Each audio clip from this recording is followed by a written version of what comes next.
Hello दोस्तों, मैं आपका बहुत बहुत स्वागत करता हूं आपके अपने channel Indian institute of stock market पर। आज अपन समझेंगे कि अगर मुझे बुल कॉल स्प्रेड बनाना है, वो भी मंथली ऑप्शन पर बनाना है, तो उसकी सही टेक्निक क्या होती है और सही मेथड क्या होती है। देखिए, अधिकतर लोगों को बुल कॉल का मतलब ये पता होता है। सबसे पहली चीज तो बुल कॉल ही पता नहीं होता कि बुल कॉल क्या होता है। देखिए, बुल कॉल एक ऐसी ऑप्शन की स्ट्रेटेजी होती है जिसमें हम क्या करते हैं, एक कॉल ऑप्शन अगर बाय करते हैं तो एक कॉल ऑप्शन हम सेल भी करते हैं। अब सेल बड़ी करते हैं कि बाई बड़ी करते हैं। देखिए, जब हम कॉल में बुल की बात करते हैं यानी कि हम तेजी की बात कर रहे हैं, और जब हम तेजी की बात कर रहे हैं तो प्रैक्टिकल सी बात होती है कि यहाँ पे हम जो बाय करते होंगे उसका रेट ज्यादा बड़ा होता होगा किससे, जो हम सेल करते हैं उसके मुकाबले। यानी कि call buy should be always greater than call sell. Example के तौर पे अगर मैंने यहाँ पर 200 रुपए का ऑप्शन परचेस किया है तो मैं यहाँ पे 100 रुपए का बेचूंगा, या अधिक से अधिक जो प्रीमियम बेच रहा हूँ वो 199 रुपीज का प्रीमियम बेच रहा हूँ। मतलब ये मेरी मैक्सिमम कंडीशन है। अगर मैं 200 का बाय कर रहा हूँ और 199 का बेच रहा हूँ एट अ टाइम, मतलब सेम टाइम पर, तो ये एकदम परफेक्ट बुल कॉल बन रहा है। इसमें मुझे मात्र 1 रुपए का रिस्क है, पर कम से कम अब मैं जितनी स्ट्राइक दूर का बेच रहा हूँ, लेट सपोज मैं 100 स्ट्राइक दूर का बेच रहा हूँ, तो मुझे वहां पर 100 रुपए का प्रॉफिट 1 रुपए के रिस्क पे। पर अपन लोग ये वाली चीज बहुत अच्छे से जानते हैं कि ऐसा पॉसिबल नहीं होता है। क्यों नहीं होता है? क्योंकि यहाँ पे 200 की चीज को अगर आप खरीद रहे हो और आप सोचो कि अगली भी स्ट्राइक 200 रुपए की मिल जाएगी, तो ऐसे केसेस बहुत पहले हुआ करते थे जब ऑप्शंस नए नए बने थे। उस वक्त में ऑप्शंस की मिसप्राइसिंग होती थी, एल्गोज नहीं होते थे कि वो फटाक से इस वाले डिफरेंस को काउंटर कर लें। ये एक प्रकार से रिस्क फ्री ट्रेड है, ये एक प्रकार से आर्बिट्राज है। यहाँ पर 1 रुपए के रिस्क पे 100 रुपए कमाने की अपॉर्चुनिटी है, तो हर कोई आके 1 रुपए का रिस्क लेना पसंद करेगा। इसलिए ऐसी कंडीशन अब कम होती है। तो चलिए अपन समझते हैं मेन चीज। तो अपन इस पे आ जाते हैं कि बुल कॉल क्या होता है। तो बुल कॉल का मतलब यही होता है कि हम एक कॉल ऑप्शन को बाय करते हैं, एक कॉल ऑप्शन को सेल करते हैं, और किसी भी कंडीशन में जो हम बाय करते हैं वो हमेशा बड़ा होगा किससे, जिसे हमने सेल किया है। मैक्सिमम रेट क्या होगा? अगर इसको मैंने 100 रुपए पे खरीदा है तो ये 100 रुपए से छोटा ही होगा। ये पक्की बात है, एकदम पक्की बात है कि इसका प्रीमियम 100 रुपए से छोटा ही होगा जिसे मैं सेल कर रहा हूँ। कैसे बनाते हैं देखते हैं। अगर मुझे लग रहा है कि यहाँ से मार्केट तेजी करेगा, ये तो बेसिक कंडीशन है, मुझे लग रहा है क्यों, क्योंकि मैं बुल कॉल बना रहा हूँ, मतलब मैं पहले से डिसाइडेड हूँ कि यहाँ से मार्केट ऊपर जाने वाला है। तो वहां पर मैंने अपने एनालिसिस से मेरा 60% प्रोबेबिलिटी बढ़ा लिया है कि अब मैं यहाँ पे मेरे टेक्निकल एनालिसिस से पैसा कमाना जानता हूँ। तो वहां पर मैंने 60% का काम कर दिया है। पर अब बाकी बचा जो मुझे 90% से लगा करके 95% तक जाना है, वो काम कौन करेगा? वो करेगी मेरी स्ट्रेटेजी, कि कौन से स्ट्रेटेजी में उठा के ला रहा हूं। अगर मुझे काम करना ही है तो कौन से स्ट्रेटेजी का इस्तेमाल करूं, तो वहां पर जाकर के हम बुल कॉल का इस्तेमाल करके अपनी प्रोबेबिलिटी को 90% 95% तक लेके जाते हैं सही होने पर। अब देखिएगा, अगर मुझे लग रहा है कि यहाँ से निफ्टी तेजी करेगी, तो बुल कॉल का मतलब सिंपल सीधा सा होता है कि मैं क्या करूंगा, 22,500 की सी परचेस करूंगा और 23,000 की सी को क्या कर दूंगा, शॉर्ट कर दूंगा। तो ये हो गई मेरी सेल, ये हो गई मेरी बाय। बाय वाली कितने पे हुई? यहाँ पे मेरी 200 रुपए पे, और जो सेल हुई वो मैंने कितने पे करी, 70 रुपए के आसपास मैंने सेल करी। एक ऐसी कंडीशन अपन ने मानी। तो यहाँ पर जो मेरा रिस्क है वो सिर्फ 130 रुपीज का है। अब आप देखिए, जितने भी लोगों ने ऑप्शन बाइंग करते हैं, मैं उन्हें हमेशा यही सजेस्ट करता हूं कि अगर आप एक कॉल ऑप्शन बाय करते हो तो आप हमेशा एक कॉल ऑप्शन बेचो। इससे फायदा क्या निकलता है कि जब आप एक कॉल ऑप्शन बाय करके एक कॉल ऑप्शन सेल करते हो तो आप अपने आप में देखोगे कि आपको एक गजब का फायदा निकल करके आएगा। वो किसका होगा कि आप ट्रेड को लंबा होल्ड कर पाओगे। मतलब अगर यहाँ से निफ्टी ऊपर की तरफ मूव करी और 22,700 पहुंची, और अब आपको दिखाई दे रहा है कि मुझे तो प्रॉफिट आ रहा है, मुझे तो प्रॉफिट आ रहा है, पर फिर भी आप देखोगे कि पोटेंशियल टारगेट तो 23,000 का है। मैंने 23,000 की कॉल ऑप्शन क्यों शॉर्ट करी थी? क्योंकि मुझे यहाँ तक के टारगेट्स दिख रहे थे। इसलिए आप अगर लॉन्गर टर्म में देखोगे तो एक चीज बिल्कुल क्लियर कट समझ जाओगे कि अगर मार्केट इस हिसाब से वर्क करता है तो मैं भी उसके साथ में कॉल ऑप्शन शॉर्ट करके थोड़ा लंबा होल्ड करने के हिसाब से ट्रेड को प्लान करूंगा। और 22,700 पहुंचने पर आप ट्रेड को कट नहीं करोगे, आप बोलोगे कि अभी भी मेरे पास और स्पेस अवेलेबल है, चलने देते हैं। ऐसे में आप अपने प्रॉफिट्स को बढ़ाते हो, पहली चीज। और दूसरी चीज क्या करते हो, क्योंकि आपने 200 का बाय किया और 70 का बेचा, तो आप ध्यान से देखो तो आपने अपने लॉस में, जब आप नेकेड कॉल ऑप्शन बाइंग करते हैं 200 रुपए की, तो आप क्या करते हैं, अपने लॉस को पूरा 200 रुपए तक देखते हैं। आपका रिस्क पूरे 200 रुपए पे होता, पर अब यहाँ पे आपका रिस्क भी मात्र और मात्र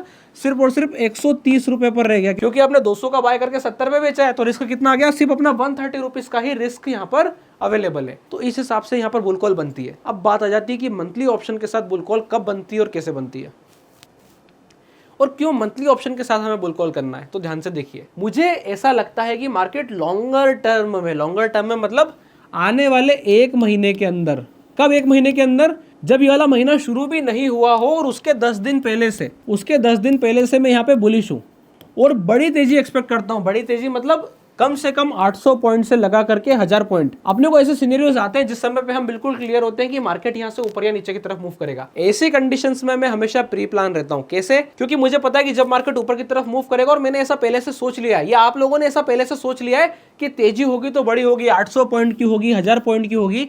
या मद्दी होगी तो बड़ी होगी। ऐसे केस में हम बियर पुट का इस्तेमाल करते हैं, वो अपन आने वाली वीडियोस में समझेंगे। पर अभी हाल जब हम बुल कॉल की बात करते हैं और मुझे लग रहा है कि यहाँ से मार्केट 1000 पॉइंट्स ऊपर की तरफ मूव करेगा, इतनी बड़ी तेजी करेगा, तो उस केस में मुझे मंथली ऑप्शन से जाना चाहिए। क्यों? क्योंकि यहाँ पे मेरे पास 40 दिन का समय होता है। अब वीकली में क्या दिक्कत है? वीकली में एक दिक्कत है, अगर मैं वीकली ऑप्शन करूंगा तो आप ध्यान से देखेंगे वीकली ऑप्शंस में ये लोग क्या करते हैं, जो मुझे अभी तक का नेचर समझ में आया है कि मार्केट को जाना ऊपर है पर एक्सपायरी कराने के लिए लाल कैंडल नीचे मारेंगे। अब ऐसे में क्या होगा कि आपको ये एग्जिट कराएंगे और फिर अगले दिन गैप अप करके वापस से प्राइस को ऊपर की तरफ मूव करना शुरू कर देंगे। तो कंडीशन क्या बन रही थी? प्राइस ऐसे चल रही थी, यहाँ पे मार्केट था, आपकी पोजीशन एकदम बढ़िया खड़ी थी, एक्सपायरी कली थी, आपको उम्मीद थी मार्केट ऐसा चल जाएगा। कंडीशन क्या हुई? मार्केट ऐसा नहीं चला, एक गैप डाउन मारा, आपको फंसाया, आपकी एग्जिट नीचे कराई, आपने यहाँ एंट्री ली थी, आपको उसने कॉस्ट टू कॉस्ट एग्जिट करा दिया और उसके बाद वापस से घुमा करके मार्केट को फिर से ऊपर ले गए। अगर आप इस वाली चीज से बचना चाहते हैं तो आप ध्यान से सुनिएगा कि मैं आपको क्या सॉल्यूशन दे रहा हूँ। आपको यहाँ पे देखना है कि आपको मार्केट में कितनी तेजी लगती है और किस जगह से लगती है।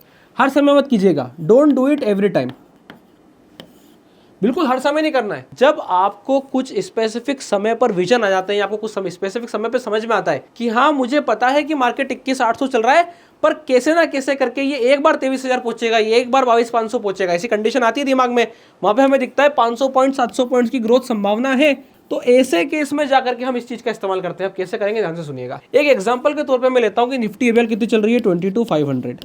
तो अब आपको पता है कि आप मंथली ट्रेड कर रहे हो, क्या सिर्फ आप बाइंग ही मंथली ट्रेड कर रहे हो? अब देखिएगा, सेलिंग हम वीकली करेंगे। अब कैसे करेंगे देखिए, 22,500 मार्केट है, मैं क्या करूंगा, मार्केट से जाऊंगा नीचे, नीचे जाऊंगा मतलब मैं यहाँ पे देखूंगा 21,500 की सी क्या चल रही है या 21,000 की सी क्या चल रही है।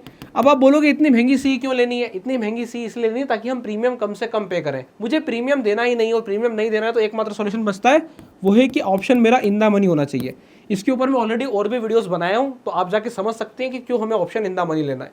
अब इन द मनी ऑप्शन लेने के बाद आपको क्या करना है? शांति से वेट करना है, समझना है कि आपको कहां तक मार्केट दिखाई देता है। आपने ये देखा कि यहां से मार्केट कहां तक जा सकता है? 23,000 तक जा सकता है। तो हम क्या करेंगे, फॉर सेफ्टी 23,000 से नीचे का ऑप्शन यानी कि 22,900 की सी अपन शॉर्ट कर देंगे। बस यही अपना गेम है। अब कौन सी सी शॉर्ट करेंगे? वीकली सी शॉर्ट करेंगे।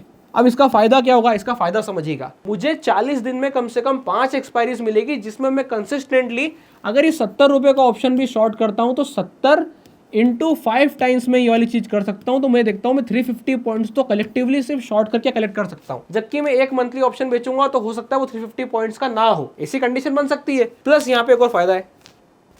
क्या फायदा है? मार्केट चल रहा है अभी यहाँ पे, आप इसको ऐसे देखो, मार्केट चल रहा है यहाँ पे, हम कहाँ जा रहे हैं? हम जा रहे हैं यहाँ पे नीचे, और नीचे में जाके हम बाय कर रहे हैं 21,000 की सी। ये वाली सी हमने बाय करी है, ठीक है। अब हमने क्या करा, यहाँ पे मार्केट को देखा, हमारा टारगेट है 23,000 का, पर मैं बोलता हूँ कि मैं 22,900 की सी को क्या करता हूँ? सेल करता हूँ। अब मैं इसको क्यों सेल करता हूँ? क्योंकि इसके ऊपर ऑलरेडी 70 रुपए के आसपास का प्रीमियम अवेलेबल है। ये कौन सी एक्सपायरी के लिए है? ये है यहाँ पर वीकली एक्सपायरी के लिए। अब ऐसे में क्या होता है, अगर मार्केट, ये कौन सा, ये किसका पे ऑफ है? ये हमारे मंथ के पहले वीक का पे ऑफ है, पहले वीक का, ये हमारा फर्स्ट वीक है। अब कंडीशन क्या बनेगी, अगर पूरे वीक में मार्केट ऊपर की तरफ बढ़ा और कहां तक पहुंचा? 22,700 पे जाके उसने अगर एक्सपायरी कराई, तो आपको यहाँ पे दो फायदा होगा। 200 पॉइंट की ग्रोथ मिलेगी आपको इस वाले ऑप्शन में, क्योंकि इन द मनी ऑप्शन है। अगर निफ्टी 200 पॉइंट से बढ़ी है तो ये कम से कम 170 पॉइंट से बढ़ेगा ही बढ़ेगा। इसका डेल्टा एटलीस्ट गिरी से गिरी कंडीशन में 0.85 का तो होगा ही होगा। तो 200 पॉइंट से बढ़ने पर ही 170 तो मिनिमम बढ़ेगा। तो ये चीज तो बिल्कुल टेंशन फ्री रहिएगा आप। अब अपन आगे देखते हैं, अगर 22,700 पहुंचे तो इसका क्या हुआ? जीरो हो गई। वीक 1 पे तो ये जीरो हो गई। अगर वीक 1 पे जीरो हुई तो ये 70 रुपए क्या हो गए? कलेक्टिवली आपके कहां पे आ गए? आपके ट्रेडिंग अकाउंट में एज अ क्रेडिट आ गए, आपने प्रॉफिट कमा लिया। अब जिस दिन एक्सपायरी थी उस दिन हमने क्या करा, यहीं पर ही मेरा टारगेट क्या था? 23,000। अब मैं 23,000 के पास आ गया हूं, मैं क्या करूंगा? टाइमलाइन 2 ड्रॉ करूंगा। टाइमलाइन 2 पे यहाँ पे अब मैं देख रहा हूँ, ये आ गया हमारा वीक 2। क्या कंडीशन आ गई? ये आ गया हमारा वीक 2। यहाँ पे हमने देखा 23,000 की सी क्या चल रही है? एक हफ्ते पहले 22,900 की सी मार्केट से 400 पॉइंट दूर पे 70 रुपए थी। तो इस वाले केस में मार्केट से 300 पॉइंट दूर में 22,700 से 23,000 में भी 300 पॉइंट का डिफरेंस है।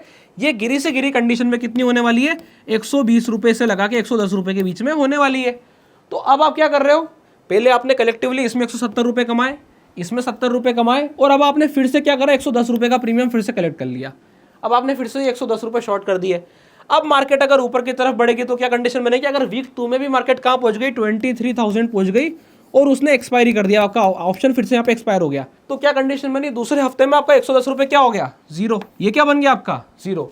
अब दूसरा ऑप्शन मेरा जीरो हो गया और यहाँ पे कलेक्टिवली 500 पॉइंट चलने पर ये इन द मनी वाला ऑप्शन कितना पॉइंट चला होगा, फिर से वही बोलूंगा, गिरी से गिरी कंडीशन में 400 पॉइंट तो चलेगा ही। क्यों चलेगा? क्योंकि उसके ऊपर कुछ प्रीमियम रहा होगा जिसको वो इरेडिकेट करता चला जाएगा, जिसको वो खत्म करता चला जाएगा। तो ऐसे में आप देखोगे आपको 400 पॉइंट तो मिलेगा ही मिलेगा। 500 पॉइंट चलने पर 400 पॉइंट ये कलेक्टिवली आ गए, 70 पॉइंट मुझे ये मिल गए और 110 पॉइंट मुझे ये मिल गए। और अभी हाल तो सिर्फ दूसरा हफ्ता हुआ और मैं ट्रेड में ऑलरेडी कितने पॉइंट से ज्यादा कमा चुका हूं?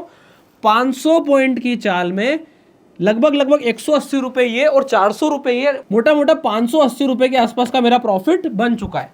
तो आप देखो 500 पॉइंट के चाल में आए आपको 580 रुपए, और फायदा क्या होता है अगर मार्केट नहीं चलता, चारों हफ्ते ही नहीं चलता, और आप चारों हफ्ते ये 23,000 की या 22,900 की या 22,800 की ऐसे सी शॉर्ट करते रहते ऊपर नीचे करके, निफ्टी यही रुकी रहती है। और निफ्टी ने किया भी यही है।